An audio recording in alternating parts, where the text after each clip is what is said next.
Իմ ձեռքին միայն 2024-ի դատավճիռներն են զինված ուժերում ինքնասպանության կամ վրեժխնդրության վերաբերյալ, որոնք հանգել են քրեական ենթամշակույթի պատճառով։ Ուշագրավ է, որ պաշտոնական վիճակագրություններում քրեական ենթամշակույթի հանգամանքը չի երևում, սակայն դրանք ակնհայտ են հենց այս դատավճիռներում։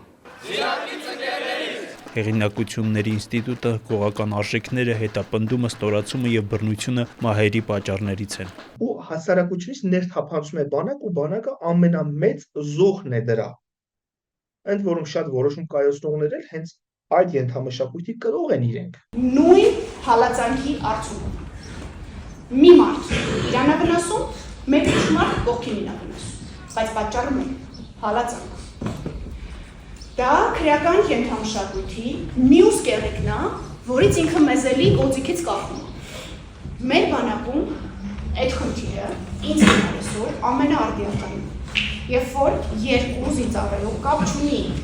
ստորադասության հարաբերություններ կամ թե հորիզոնական հարաբերություններ են, իրար հետ խոսում են հալածանքի լեզվով։ Միջազգային փորձը ցույց է տալիս, որ խնդիրները լուծելի են։ ԱՄՆ-ում մարդիկ առաջին հերթին նախաձեռնության շնորհիվ 2 տարում նշանակալի արդյունքներ են գրանցվել, զրոյացնելով ինքնասպանության դեպքերը եւ բարձրացնելով զինծառայողների պատրաստվածությունը։